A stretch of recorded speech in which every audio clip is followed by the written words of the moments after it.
Chers amis, bonjour. Quand on parle de l'entrepreneuriat, généralement on parle de marathon plutôt qu'un sprint, c'est-à-dire quelque chose qui prend beaucoup de temps avant de donner naissance à un bébé, c'est-à-dire avant d'avoir un fruit. C'est comme planter un cocotier. Ça prend généralement 7 ans avant d'avoir le premier fruit. Mais dans cette vidéo, je vais vous partager quand même d'autres activités qui vont vous permettre de planter au lieu d'un cocotier, planter un bambou. Un bambou en 2-3 ans, certaines espèces peuvent déjà donner des arbres qu'on peut utiliser, qu'on peut exploiter.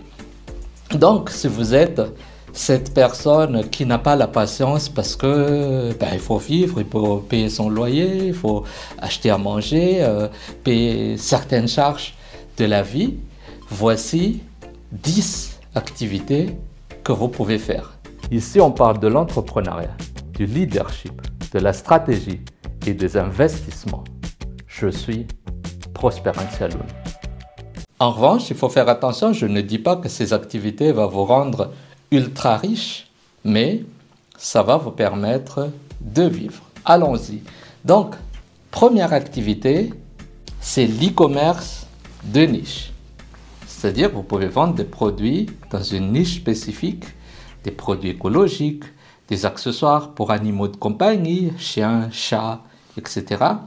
ou des gadgets technologiques innovants. Ça peut permettre de capter rapidement une clientèle ciblée, c'est-à-dire que ça va vous permettre de acheter et revendre de manière très rapide et ça va vous générer des sous dès le premier mois d'exploitation. Deuxième chose, c'est le service de consulting. Comme je fais à côté du fait d'être entrepreneur, je fais dans ma vie des ventes de services, de coaching, de formation, d'accompagnement. En fait, des choses qui peuvent être nécessaires pour les entreprises et qui les aident à se développer rapidement et atteindre un potentiel de croissance en très peu de temps. Si vous avez une expertise dans un domaine demandé, outre le coaching, le mentoring ou les formations, ça peut être aussi des services de marketing digital, des services de finance, des services de développement personnel, etc. Offrir ces services, en fait, peut être très rentable. Troisième activité, c'est la création de contenu. Ça peut être des blogs, ça peut être YouTube, comme ça peut être des podcasts. Bon, l'avantage, c'est que déjà, on peut mettre en place un partenariat. Ça nous permet de gagner de l'argent. Ça nous permet également de générer des surplus de revenus par rapport aux publicités que les gens placent au fait automatiquement. Toutes les plateformes TikTok, Instagram, YouTube, tout ce que vous voulez, en fait, ils rémunèrent les contenus. Moi, ça fait quelques années que j'écris des articles et j'utilise un système très basique, Blogger, qui me permet, c'est pas mon gagne-pain, mais ça permet quand même de générer un surplus. Donc, vous pouvez faire le calcul, je l'ai fait depuis quand même 6-7 ans. Donc, faites le calcul, ça fait quand même une petite somme qu'on peut mettre de côté, qu'on peut investir et qui peut générer d'autres sommes derrière pour avoir un matelas financier, pour d'autres investissements, pour des vacances, en fait, tout ce que vous voulez faire de votre argent. Pareil pour YouTube, outre le fait de partager, moi j'ai choisi de faire des vidéos moins populaires parce qu'on parle des choses assez complexes et qui n'intéressent pas tout le monde. Mais si vous avez des talents, si vous aimez les blagues, vous pouvez faire du divertissement, ce qui pourrait générer plus rapidement de l'argent quand on utilise toutes les plateformes que je viens de citer tout à l'heure. Quatrième activité, c'est le développement d'une application mobile. Avec l'augmentation constante de l'utilisation des smartphones, iPad, toutes les tablettes et les gadgets électroniques, développer une application mobile répond à un besoin spécifique et peut s'avérer très lucratif en travaillant avec des gens qui en ont besoin. Cinquième activité, c'est la formation en ligne et le e-learning. Bien sûr, il faut avoir des outils. Bon, moi, j'utilise des choses très basiques, un iPhone et un micro. Après, j'ai pas de lumière de malade et tout ça, mais ça dépend. Je suis quand même dans un endroit très calme, donc j'ai pas besoin d'isoler le son, de faire des gymnastiques pour avoir ma vidéo. Je fais comme je le sens, c'est assez simple et je pense que quand vous êtes dans un pays comme Madagascar où il fait tout le temps beau, il n'y a pas de problème de lumière, mais plutôt peut-être des problèmes de bruit par rapport aux alentours. Et bon, il suffit de prendre son vélo, quitter un peu la ville, aller dans des endroits plus calmes et tourner en pleine nature, pourquoi pas. J'adore tourner en pleine nature d'ailleurs, quand j'ai l'occasion de le faire. Donc l'idée, c'est de créer et de vendre des formations en ligne. Il y a des plateformes dédiées au fait pour ce genre de choses. Donc si vous avez une expertise, des choses à partager, il ne faut pas hésiter. Les sujets populaires incluent le développement personnel, les compétences professionnelles et l'apprentissage des langues. L'anglais pour les gens francophones, le français peut-être pour les endroits anglophones, les langues les plus parlées, l'espagnol, l'arabe, le chinois, tout ça peut être vendu en ligne.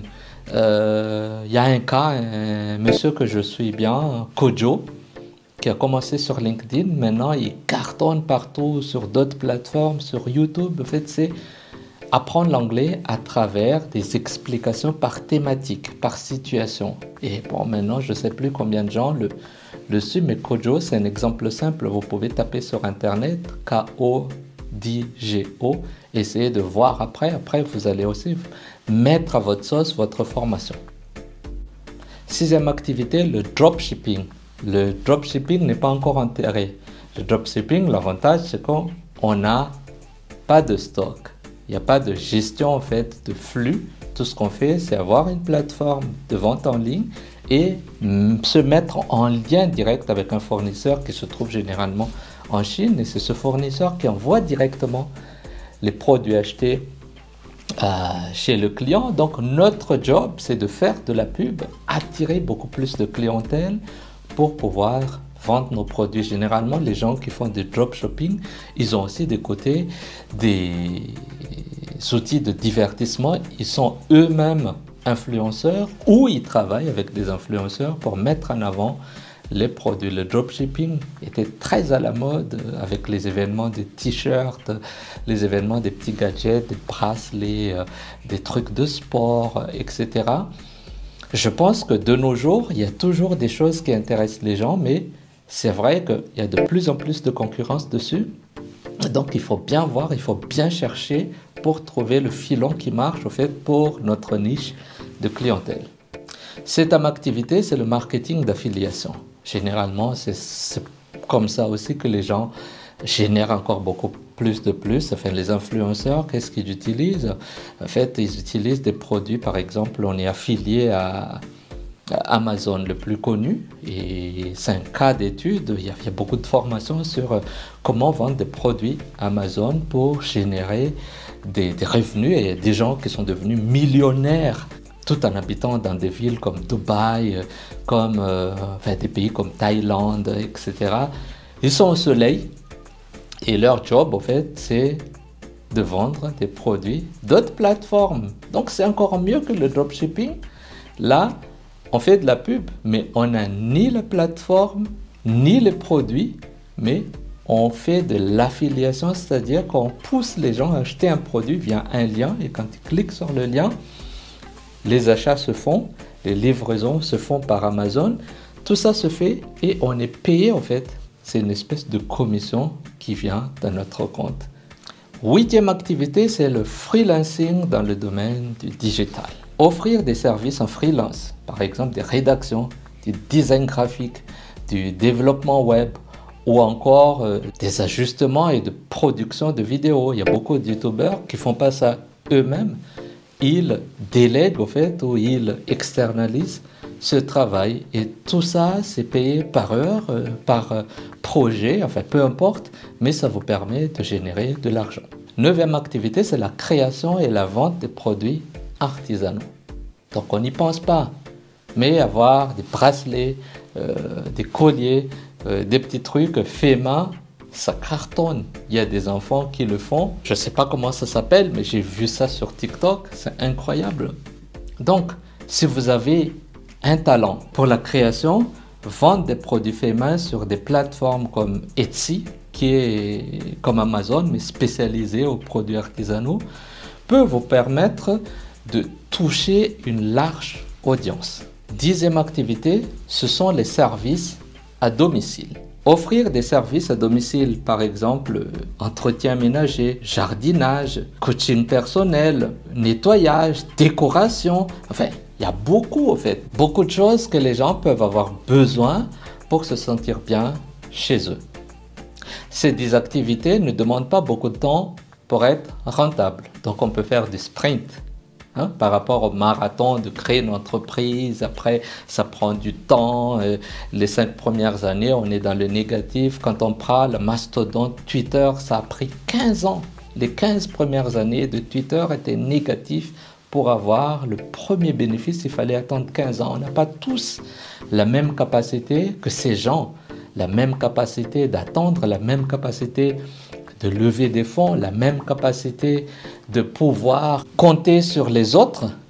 Mais si on est là, on est seul, on écoute cette vidéo, on peut se lancer avec un très petit capital. Ça peut être peut-être un téléphone, un ordinateur, un micro, un petit light peut-être pour avoir un peu de lumière et on peut commencer à produire quelque chose. J'espère que cette vidéo vous a aidé et je vous invite maintenant à cliquer sur le bouton abonner si ce n'est pas encore fait.